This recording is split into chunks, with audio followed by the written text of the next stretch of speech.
Hello, everyone, and welcome back to the show you all know and love, Imperialism and the Fringe.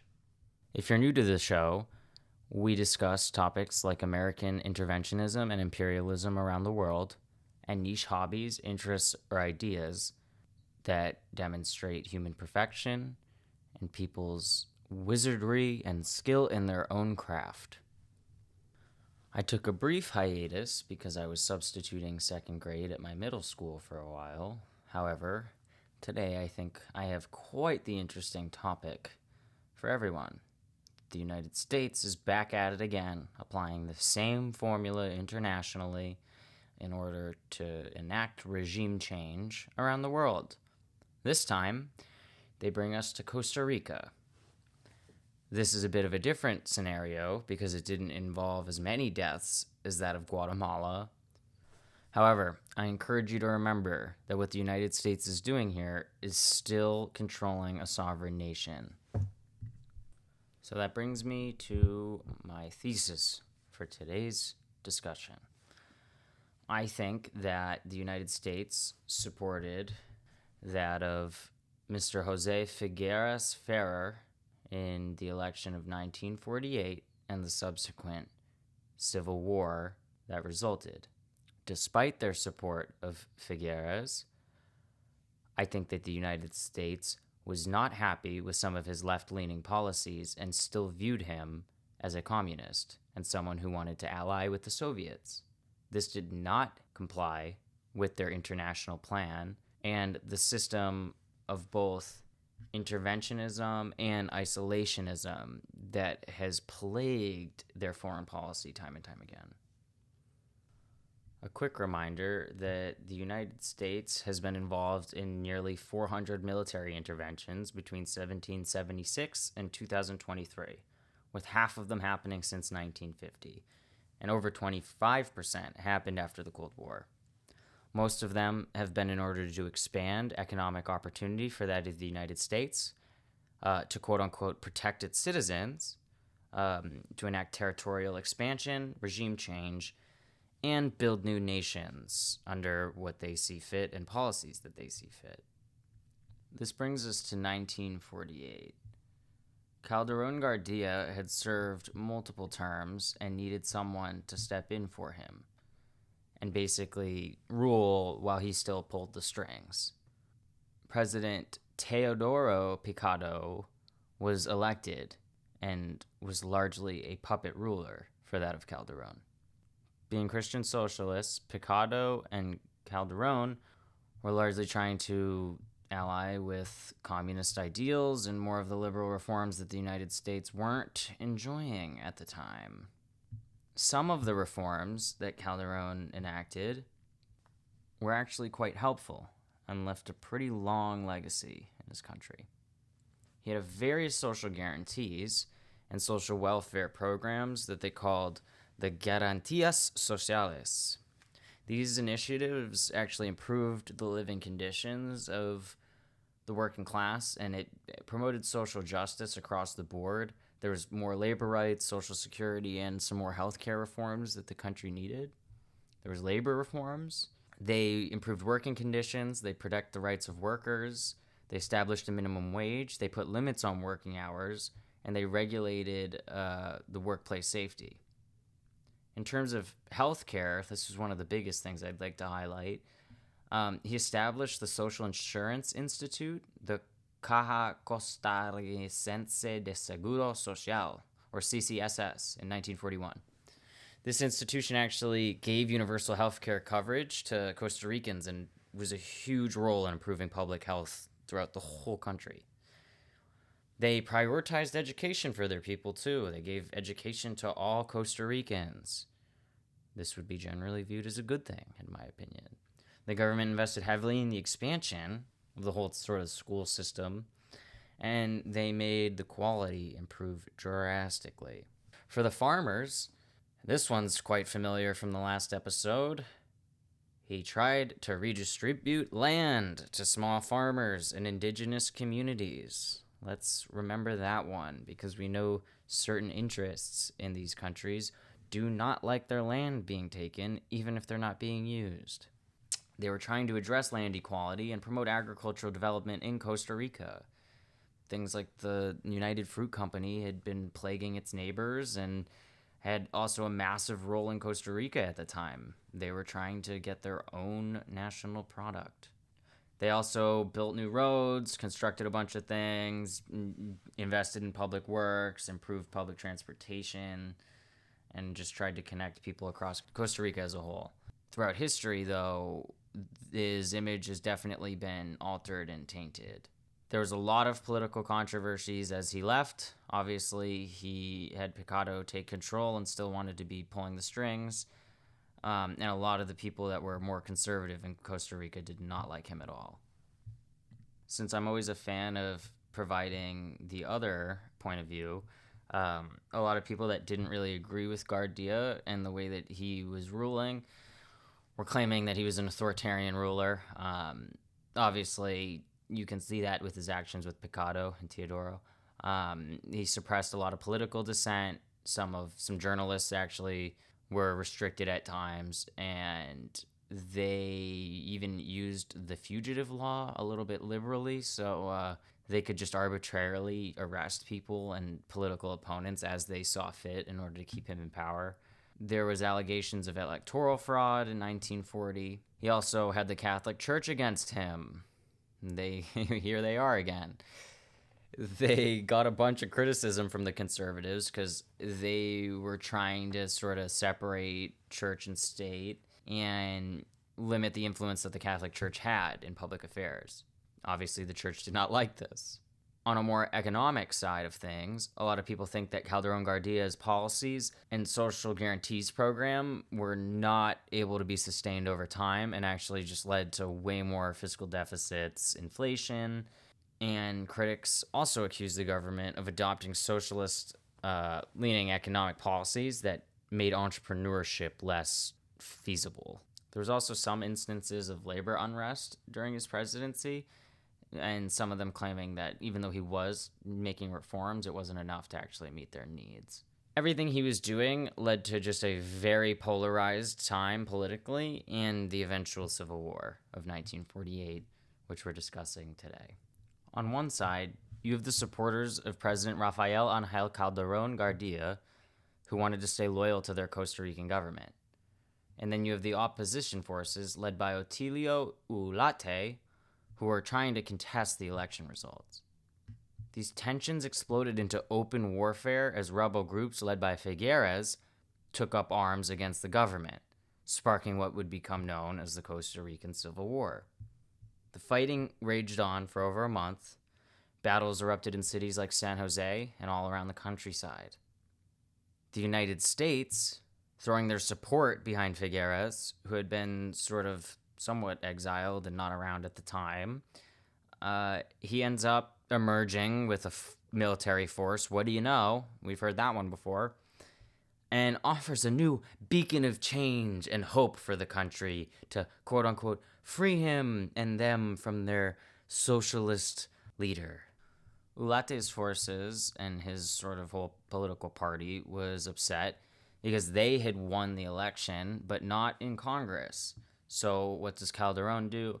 He has Congress annul the election results, and that's what caused a massive uprising and all of this turmoil when things were already extremely tense and he had already created a very polarized nation to begin with. The revolution lasted 5 weeks, in which José Figueres, also known as Don Pepe, who I may refer to from now on, actually ended up proving victorious. Most of the defense of the government was provided by the Communist Party members. However, their forces weren't big enough, and Teodoro Picado surrendered to Figueres in 1948.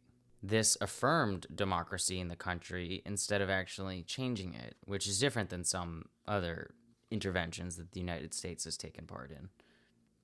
A lot of people think that Figueres woke up one day and decided to topple the regime.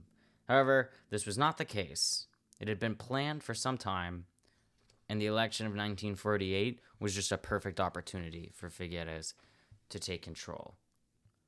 Figueres had been calling for armed uprisings and actually arranged foreign arms to be airlifted to groups being trained by Guatemalan military advisors. I wonder where those arms came from. The elections in 1944 had a ton of charges of fraud against Calderon, like I sort of had said before. I should note, though, this wasn't just a few week-long conflict. This was the bloodiest event in 20th century Costa Rican history. Over 2,000 people died. An important event worth noting is that on December 10th, 1948, the exiled Calderon Garcia and his supporters invaded Costa Rica again from Nicaragua. With the aid of the Organization of American States, basically the CIA and the United States, the overthrow attempt was quickly put down. Again, the United States is ensuring that someone who's promising to be more pro-American is in power and not someone who's proven time and time again to have socialist policies. I'm not saying that Calderon was unscathed. However, I don't think the United States should be meddling in the politics like this. So Figueres gets appointed to be the head of a provisional junta. He ruled the country for 18 months. The United States helped exile Calderon. So this was also a unique situation in which Figueres had almost some leverage over the United States. They weren't going to immediately try and upheave his seat in power because they just helped him get rid of his opponent. So he could have set up any sort of government he really wanted during this time. He could have taken sharp actions against socialists like a lot of other leaders did in other countries, a pattern that you should take note of. He made good decisions for the most part, however, and it seems like he was pretending to be pro-US while still allowing a lot of the same socialist reforms to occur behind the scenes. I think that Figueres knew how to play the United States, and he knew which side the bread was buttered on. So he's a bit of an oxymoron, though. He made his own progressive social reform program, but at the same time, he banned the press and the Communist Party. So he's basically making socialist reforms while publicly banning the party as a whole. He also nationalized all the banks and the insurance companies, a pretty communist move. Out of 53 leaders, only 3 of them in Costa Rica have been military men, and 6 can be considered dictators. Most countries in Latin America are not this lucky. As a socialist, he used his popularity to build his own electoral base and founded the Partido de Liberación Nacional, which became the principal advocate of state-sponsored development. Don Pepe ended up dying in 1990 and was revered as a hero.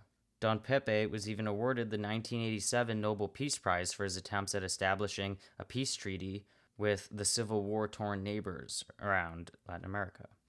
One of the most striking effects of this whole revolution was the demilitarization of Costa Rica. It abolished the death penalty in 1878 and prohibited a standing armed force in 1949. The army commander-in-chief, in fact, gave his keys to the headquarters over to the Minister of Education, who turned it into a museum. But the United States, of course, didn't like this, and during the Reagan era, they tried to remilitarize Costa Rica. Get that. It's probably one of the lowest points in U.S.-Costa Rican relations. Despite the fact that it seems the United States helped subvert Figueres as well.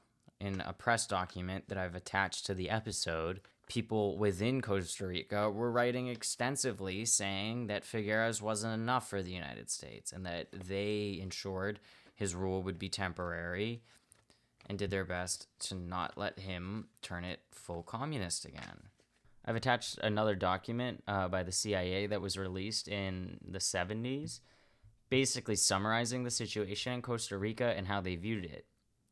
They really thought that any sort of establishment of hostile forces within the country would be in a position to interfere with the Panama Canal and Caribbean sea routes. So it was in extreme importance to, quote, U.S. security.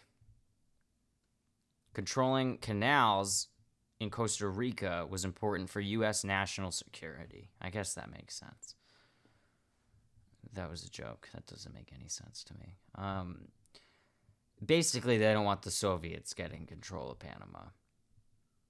So they're also mentioning how the country was incapable of offering effective military resistance and how anti-military that they are, with no Navy or Air Force. So I think that it's even more proof of the suggestion that they would take clandestine options in order to get the effects that they want without the Costa Rican public knowing. This seems to be an especially fragile situation.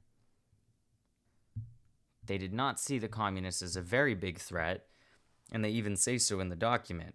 I don't think that this would stop them, though, especially Mr. Alan Dulles, someone I mentioned in the last episode. He seems to have had a vendetta against anybody who sort of spited the U.S. or didn't pursue their promises fully. Well, a big thing to note about the economy of Costa Rica is that, again, our favorite, the United Fruit Company, the massive United States corporation with a vast complex of locally owned or controlled activities all around the country, had their own system within the country again. They had their own docks, railways, hospitals, plantations, experimental farms, and rain-making airplanes. They produced almost 50% of the country's total exports. Can you imagine the amount of power they had within there?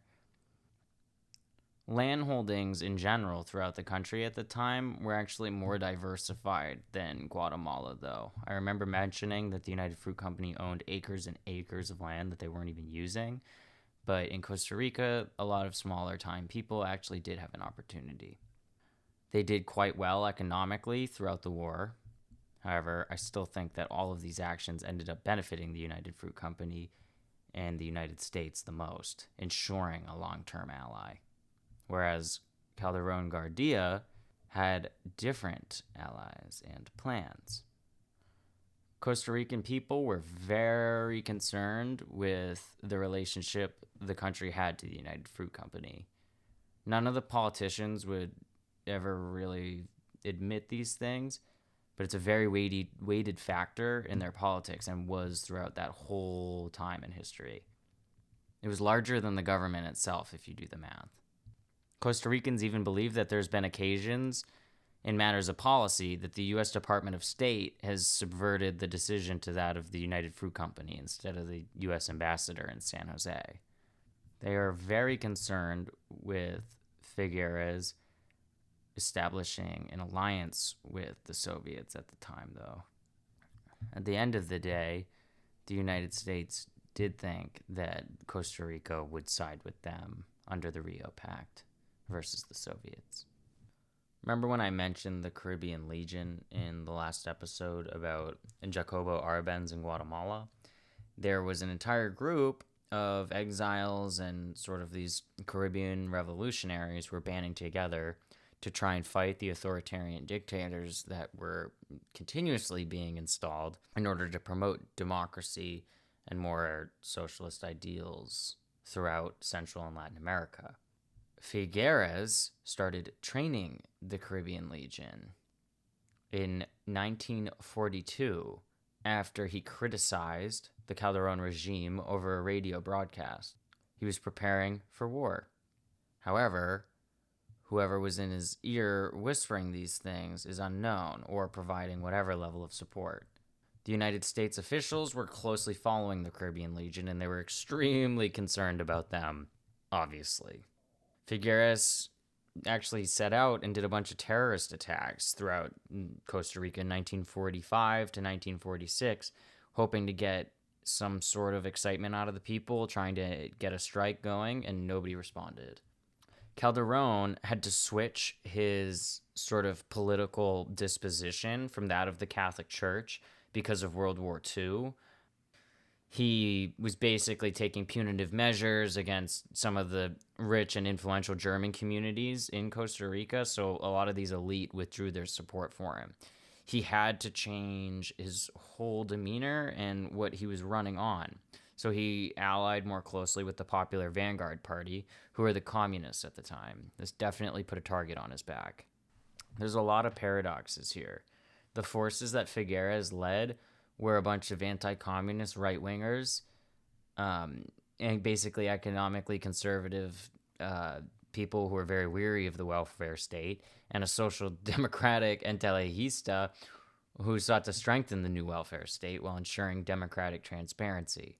This whole alliance quickly fell apart after the conflict in the Civil War. There was not much ideological consistency throughout this whole thing. The government forces were allied to the Costa Rican communists, had the support of right-wing Nicaraguan dictator Mr. Somoza, while Figueres rebels, who has anti-communists backed by the United States, received significant aid from the leftist Guatemalan president Juan José Arevalo. The United States had their way with Guatemala after that one. I'm also attaching a link for a document released by the Office of the Historian, Foreign Relations of the United States, 1958 to 1960 in Cuba. It just shows that basically Mr. Alan Dulles was all upset over Castro and these communist regimes taking shape, and he had full control over utilizing the Organization of American States in order to do what they want. He was even suggesting, couldn't they do something about Castro, or couldn't we make them do something about Castro? Figueres seemed eerily aware that the United States was not a fan of Castro and utilized rhetoric like calling him a Latin American demagogue and all of these sort of monstrous names and the implementation of the policies to keep that sort of pro-U.S. image in place publicly. Here's where things get a little fishy. There was a CIA historical review program that was released in 2003 saying that a former Costa Rican official published this in 1954, essentially stating that President José Figueres is a communist in his ideology, and they think that Figueres was unquestionably involved in the 5th of April assassination against President Somoza, or the assassination attempt, my bad. Worth noting, especially here, is that this anonymous source thinks that the current Costa Rican political situation was the most potentially dangerous in Central America. So we have a narrative from the CIA saying that they weren't worried at all. However, there's a source here saying that it's the most dangerous. Do we think that they would not follow up on that lead? They viewed it as even more dangerous than Guatemala, since communist activities were way more concealed than that of Guatemala. They thought that Figueres and someone named Betancourt was conspiring to make a united Central American state, of which Figueres would be president. This sets off a ton of red flags for me. I don't know about you, because the United States would never let this happen. This anonymous source then concluded that President Somoza of Nicaragua was the only hope of assistance in overthrowing the Figueres regime. So it's interesting hearing them call it the Figueres regime, and even saying that someone like Somoza would have to help them. It's kind of a sobering thought. Again, that's someone who'll get their own episode at some point. But what you should know is that he is an authoritarian ruler, and a lot of his forces were well known for their brutality and suppressing sort of opposing political ideologies. So I'm going to try to explain what I'm looking at here as succinct as possible. However, both of the links will also be in the description of the episode. In an intelligence memorandum from Washington in December of 1971, they're discussing some of Figueres' actions that I think proves that the United States would definitely take some steps to overthrow him, or at least make sure he wasn't in the country for a long time.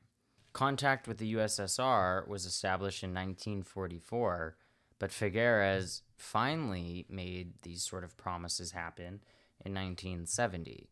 So he did have ties to the Soviets, and it was very easy for him to sort of rekindle this relationship and start negotiations again, or a era of negotiations, as Nixon once said in the post-Cold War era. They would have been able to sell vast amounts of coffee to the USSR, but it was met with serious opposition, just like it would have been in the 1940s when things were more concealed. There's an article written by Don Boning, a Herald Latin American editor, published by the Miami Herald, basically showing that there is a massive CIA plot rumored in Costa Rica to take down Figueres in one of his subsequent elections and terms. The United States clearly did not like what he did during that provisional junta government and took some steps to fight back. A fisherman on December 17th of that year reported sighting a mysterious ship which had unloaded long wooden boxes on a remote beach. The ship got identified as the Waltham, and the Costa Rican government later got info that the vessel was registered to the commercial section of the State Department, which that apparently was not true. The closest ship they could find to this was the Waltham Victory, a 455-foot vessel owned by the U.S. Commerce Department and registered at the port of San Francisco. There's nothing at this point that suggests it was the same ship, though. They blamed the boxes on whiskey contraband. If the boxes did have weapons, we all know what that purpose was for. So the Costa Rican government calls for Nixon and his administration to recall Ted Williamson, their stationed CIA chief over there. They conveniently transferred Williamson to another destination and blamed it on the Iran-Contra affair. So when things got hot, they basically gave him a promotion, and he started working actually right in the White House and in Washington. So there's a bit of speculation that I could definitely be doing here, but I definitely think that Figueres didn't align enough with the American ideology and what they wanted to preach and see fit. I think that they did anything they could in their power to prevent Figueres from having recurring terms in Costa Rica. However, he was a very smart man, and I think that he continued to have power. He served a few terms. Costa Rica was eventually demilitarized, and he actually went down as a very beloved figure in their history. I think that he knew how to walk the line here and how to navigate the intricacies of Costa Rica's relationship with both the United States government and the United Fruit Company. I think this is a rare scenario where the United States didn't really get what they wanted. It did result in democracy and peace for the country. And yet, I do speak too soon, because Costa Rica has continuously been a friend and an ally to that of the United States. But clearly, we had opposing views when we did try to remilitarize them. So if you made it this far, I definitely want to thank you for listening to my show and for supporting me. I enjoy doing this, and I enjoy trying to actually disseminate this information in a way that's easily digestible. I also hope you learned something today. If you're listening to this and you are a plant nursery, you should totally sponsor the show. Who else should sponsor the show? If you are a ceramics studio, you could make the pots for said plant nursery. So you should also sponsor the show and give me some love. You know what I'm saying? Every play does matter, and doing this would be something I would love to sustain over time. I'm proud to announce that I do have a podcast goal of reaching at least 22 episodes in this first season of things before I will take a brief hiatus and maybe consider making a video show as well. If you did enjoy listening to this, though, I do ask that you either download the show, give it a like, a follow on Apple Music or Spotify, wherever you get your podcasts. Leave it a 5-star rating and give me some Q&A or feedback if you have questions, a topic I should talk about, or if you even want to be on the show sometime. I'm trying to figure out what part of life I'm at, and I'd like to think I'm in the cool montage scene where the main protagonist is doing push-ups in the garage, and it's switching from that to like hitting a punching bag to running up like the steps in Philadelphia, like in Rocky, and I've got like running with like a sweatshirt on. That whole like aesthetic, maybe like a trash bag over said sweatshirt, like silver linings, just really trying to sweat it out, trying to just really grind it out, trying to lock in a little bit. You know what I'm saying?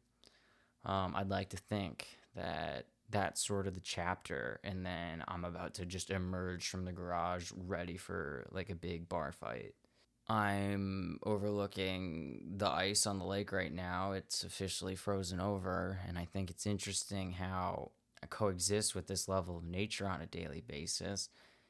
And when you have goals that might not matter or other things going on in life, you don't learn to appreciate it. But I've noticed so much about it and so much more about it since I've had to slow down during my injury. The amount and array of birds that are around, even during the winter, is quite astounding. And you even get a hint of the stars in the sky sometimes at night, something that you don't get often down in Miami. I love being out on the deck and noticing how many stars are up there.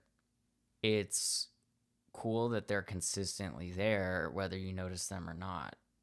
They're just a wonderful thing. The fact that atoms collide and meet together and even make the fabric of what our reality is that surrounds us is a miracle and is an amazing thing. However, to be able to look up at burning balls of fire out in space is a gift. And most of the time, you can't see them. But that doesn't mean that they're not there. And I think that that's an important thing to remember, especially in life. Because just because you might not be seeing results or what you want right away, it doesn't mean that it's not occurring. Just because you didn't get that job or that opportunity didn't happen doesn't mean that it's all over for you. The next door is just opening. You may not be speaking to someone. That doesn't mean that they're not thinking of you. You may pray to your God and you might not get an answer. That doesn't mean that things aren't happening in mysterious ways. So I'd like to take a moment to appreciate the subtleties of life and all the things that are happening around us that we may not notice but are still occurring. And I'd like to mention a Brazilian word that I just heard about. It is called saudade, I believe. It is essentially the longing and melancholy over things that have occurred in the past, appreciation for them, and also the deep yearning that comes with anticipating the events of the future and all that life has to offer moving forwards. If you took anything at all away from this episode, please spread the word, show me some love, give the show a good rating. I'm Tyler Gallant. This is Imperialism in the Fringe. Have a good night.